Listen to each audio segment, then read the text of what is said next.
महत्वाची बातमी महादेव जानकरांबाबत पाहूया। राज्य निवडणूक आयोगाने महादेव जानकर यांच्यावर तीव्र शब्दात ताशेरे ओढलेले आहेत। निवडणूक अधिकाऱ्यांवर दबाव टाकणं चुकच असल्याचं म्हटलेलं आहे। निवडणूक अधिकाऱ्यांना धमकावल्याप्रकरणी हे गंभीर ताशेरे आहेत। मंत्रिपदाचा वापर दबाव टाकण्यासाठी नको, कारवाई केली नाही तर आयोगावर प्रश्नचिन्ह उभं राहील असं निवडणूक आयोगाने सांगितलेले आहेत। असंच सरकारला कारवाईचे निर्देशही दिलेले आहेत। जानकरांवर निवडणूक आयोगाने गंभीर ताशेरे ओढलेले आहेत। या संदर्भात आपण अधिक माहिती घेऊया आमचे प्रतिनिधी दीपक भातुसे यांच्याकडून। दीपक, आता महादेव जानकरांच्या अडचणी वाढल्या आहेत असं म्हणायला हरकत नाही?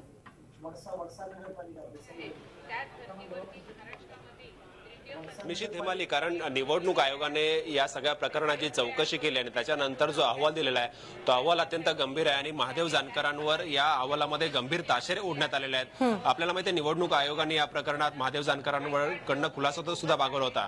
गडचिरोली जिल्ह्यातील देसाईगंज ही नगरपालिका निवडणूक आहे आणि त्या नगरपालिका निवडणुकीमध्ये एका उमेदवाराला कपबशी, अपक्ष उमेदवाराला कपबशी हे चिन्ह देण्यासंदर्भात महादेव जानकरांनी या निवडणूक अधिकाऱ्याला फोन केला होता। त्याचबरोबर एका काँग्रेसच्या उमेदवाराचा अर्ज बाद करण्यासंदर्भातही फोन केला होता। या सगळ्याचं जेव्हा संभाषण माध्यमांद्वारे, झी मीडियाद्वारे लोकांसमोर आलं तेव्हा निवडणूक आयोगाने स्वतःहून याची गंभीर दखल घेतली आणि या सगळ्या प्रकरणाची चौकशी केली आणि निवडणूक आयोगाने महादेव जानकरांकडून खुलासा मागवला होता। हा खुलासा प्राप्त झाल्यानंतर अधिक चौकशी केल्यानंतर निवडणूक आयोगाने आपला अहवाल दिलेला आहे आणि अहवालामध्ये महादेव जानकरांना दोषी धरण्यात आलेला आहे।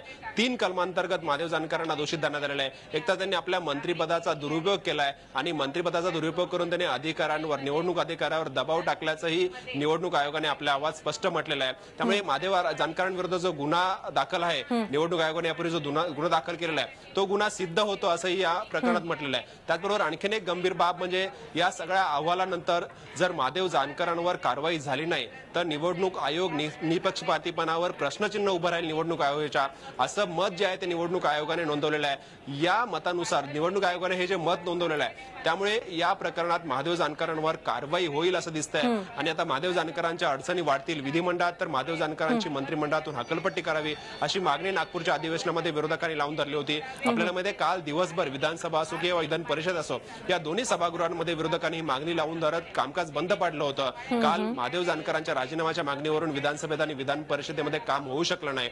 आता तर निवडणूक आयोगाचा अहवाल समोर आल्यानंतर उद्या विरोधक अधिक आक्रमक होतील अशी चिन्ह आहेत आणि या प्रकरणी आता उद्या पुन्हा एकदा महादेव जानकरांच्या राजीनाम्याची आणि हकलपट्टीची मागणी विरोधकांकडून लावून धरली जाईल असं साधारणतः चित्र आहे। विरोधक या प्रकरणात आक्रमक होण्याची चिन्ह आहेत। अजून एक महत्वाची गोष्ट म्हणजे हेमाली, यातील जे गंभीर ताशेरे जे आहेत त्या ताशेऱ्यांमुळे महादेव जानकरांवरती अडचणी वाढलेल्या आहेत आणि मुख्यमंत्र्यांनी त्यांना जी काल क्लीन चिट दिली होती त्या क्लीन चिट नंतर आता निवडणूक आयोगाचा अहवाल जेव्हा समोर येईल तेव्हा निश्चितच मुख्यमंत्र्यांच्या क्लीन चिटला अर्थ उरणार नाही, कारण स्वतः निवडणूक आयोगाने सगळी या प्रकरणाची चौकशी केलेली आहे आणि या चौकशीअंती गुन्हे सिद्ध होत आहेत 3 प्रकरणामध्ये 3 कलमांतर्गत। हे निरीक्षण जे आहे ते निवडणूक आयोगाने आपल्या अहवालात नोंदवलेलं आहे। त्यामुळे निश्चितच आता मुख्यमंत्र्यांच्या क्लीन चिटला अर्थ उरणार नाही आणि विरोधक पुन्हा एकदा उद्या मुख्यमंत्र्यांना थेट सवाल विचारतील की तुम्ही काल निवडणूक आयोगाच्या अहवालाच्या आधी क्लीन चिट दिली होती महादेव जानकरांना, आता निवडणूक आयोगाने मात्र त्यांना दोषी धरलेला आहे। त्यामुळे आता त्यांच्यावर काय कारवाई करणार असा सवाल विरोधकांकडून उद्या